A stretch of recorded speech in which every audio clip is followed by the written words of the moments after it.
നമസ്കാരം. എല്ലാവർക്കും പുതിയൊരു വീഡിയോയിലേക്ക് സ്വാഗതം. അപ്പോൾ തംബ്നെയിൽ കണ്ടതുപോലെ തന്നെ ഏകാദശി വ്രതം എൻ്റെ ജീവിതത്തെ എപ്രകാരം പോസിറ്റീവായിട്ട് മാറ്റിയെടുത്തു എന്നതിനെ പറ്റിയിട്ടാണ് വീഡിയോ. ഞാൻ 2017 മുതലാണ് ഏകാദശി എന്താണെന്ന് അറിയുന്നതും അത് ആചരിച്ചു തുടങ്ങുന്നതും.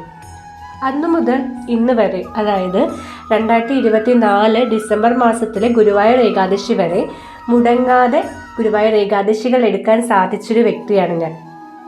എനിക്ക് ഒരുപാട് ബുദ്ധിമുട്ടുകൾ ഉണ്ടായിരുന്ന ഒരു സമയമാണ് 2017 സമയം. അപ്പോൾ അന്നാണ് ഞാൻ ഏകാദശി എന്ന് പറയുന്നൊരു വ്രതമുണ്ടെന്നും അപ്പോൾ അതിങ്ങനെ ആചരിക്കുന്നത് വളരെ നല്ലതാണെന്നും അറിയുന്നത്. അപ്പോൾ അന്ന് മുതൽ ഞാൻ കഠിനമായ രീതിയിൽ തന്നെ, അതായത് എനിക്ക് ആരോഗ്യം പറ്റുന്നത് പോലെ ചില സമയങ്ങളിൽ ഞാൻ ഉപവസിക്കും, മുഴുവനായിട്ട് ഉപവസിച്ചിട്ട് ഏകാദശി എടുക്കാറുണ്ട്. ചില വർഷങ്ങളിൽ ഞാൻ തുളസിയിലിട്ട വെള്ളം കുടിച്ചുകൊണ്ട് ഏകാദശി എടുക്കാറുണ്ട്. അപ്പോൾ എനിക്കുണ്ടായിട്ടുള്ള മാറ്റങ്ങളാണ് ഞാൻ പറയുന്നത്. എനിക്ക് സാമ്പത്തികമായിട്ട് ഒരുപാട് നേട്ടം, ഒരുപാടെന്ന് പറഞ്ഞാൽ ഒരുപാട്.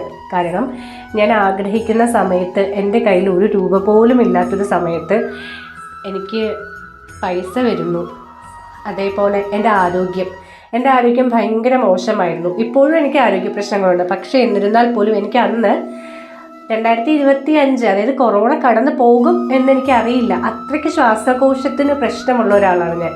ശ്വാസകോശ രോഗങ്ങൾ മാറുമെന്നതിന് തീർച്ചയായിട്ടും ഉദാഹരണം ഒരു ഏകാദശി വ്രതമാണ്. ഏകാദശി വ്രതം ശ്വാസകോശ രോഗത്തെ ഇല്ലാതാക്കും എന്ന് പറയുന്നത് കറക്റ്റ് കാര്യമാണ്. എൻ്റെ ഒരു അനുഭവമാണ് ഞാൻ പറയുന്നത്.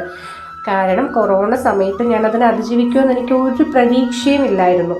പക്ഷേ ഭഗവാനായിട്ട് എനിക്കത് അതിജീവിക്കാൻ ഒരു അവസരം തന്നു.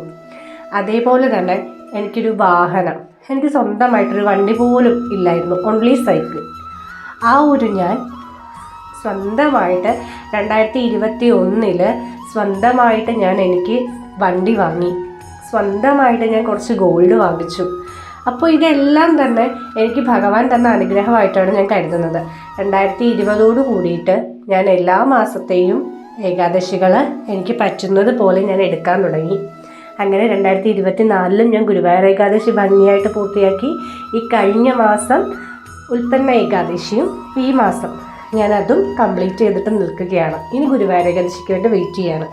അപ്പോൾ ഏകാദശി ഇതുവരെ എടുക്കാത്തവരോടാണ് ഞാൻ പറയുന്നത്, നിങ്ങൾക്ക് ഭഗവാനായിട്ട് നിങ്ങളുടെ മുന്നിൽ കൊണ്ടുവന്നൊരു വീഡിയോ ആയിട്ട് നിങ്ങളിത് കാണണം. കാരണം നമ്മുടെ എല്ലാത്തരം പ്രശ്നങ്ങളും എല്ലാത്തരം ബുദ്ധിമുട്ടുകളും മാറ്റാൻ ഏകാദശി വ്രതത്തിന് സാധിക്കും. അപ്പോൾ ഏകാദശി വ്രതരീതി എങ്ങനെയാണെന്നും ഞാൻ എപ്രകാരമാണ് ഏകാദശി വ്രതം ആചരിച്ചതെന്നും നിങ്ങൾക്ക് അറിയാൻ ആഗ്രഹമുണ്ടെങ്കിൽ വീഡിയോയ്ക്ക് താഴെ കമൻറ്റ് ചെയ്യുക. ഞാൻ തീർച്ചയായിട്ടും ഞാൻ എപ്രകാരമാണ് ഏകാദശി എടുത്തതെന്ന് ഒരു വീഡിയോ ആയിട്ട് തന്നെ ചെയ്യാം. ഒരുപാട് നാളായിട്ടുള്ള എൻ്റെ ഒരു ആഗ്രഹമായിരുന്നു എനിക്ക് യൂട്യൂബ് ചാനൽ തുടങ്ങണമെന്നുള്ളത്. യൂട്യൂബ് ചാനൽ തുടങ്ങണമെങ്കിൽ നമുക്ക് സ്വന്തമായിട്ട് ഫോൺ വേണമല്ലോ. അപ്പോൾ കഴിഞ്ഞ വർഷം ഞാൻ പ്രാർത്ഥിച്ചൊരു കാര്യമാണ്, എനിക്ക് അടുത്ത ഏകാദശിക്ക് മുമ്പ് തന്നെ എനിക്കൊരു ഫോൺ വേണം എന്നുള്ളത്. അപ്പോൾ ഈ ഏകാദശി ആകുന്നതിന് മുൻപ് തന്നെ എനിക്ക് ഭഗവാൻ ഓണത്തിൻ്റെ സമയത്ത് എനിക്കൊരു ഫോൺ കിട്ടി. ഭഗവാനായിട്ട് കൊണ്ട് തന്നതാണെന്ന് ഞാൻ വീണ്ടും പറയുന്നു. അതുകൊണ്ട് ഞാൻ എൻ്റെ ആഗ്രഹപൂർവ്വം ഞാനൊരു യൂട്യൂബ് ചാനൽ അങ്ങ് തുടങ്ങി. അതും ഭഗവാന്റെ പേരിൽ തന്നെ ഒരു യൂട്യൂബ് ചാനൽ തുടങ്ങി.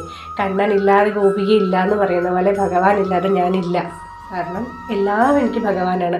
എനിക്ക് ഈ ജീവിതം തന്നതും ഈ ജീവൻ തന്നതും അതേപോലെ എൻ്റെ ലൈഫിൽ സംഭവിക്കുന്ന എല്ലാം ഭഗവാൻ മാത്രം.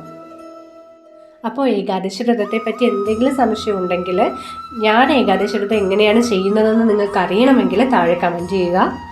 ഹരിയോം. എല്ലാവർക്കും ഭഗവാൻ ചോദിക്കുന്ന ആഗ്രഹങ്ങളെല്ലാം സാധിച്ചു തരട്ടെ എന്ന് ആത്മാർത്ഥമായിട്ട് പ്രാർത്ഥിക്കുന്നു.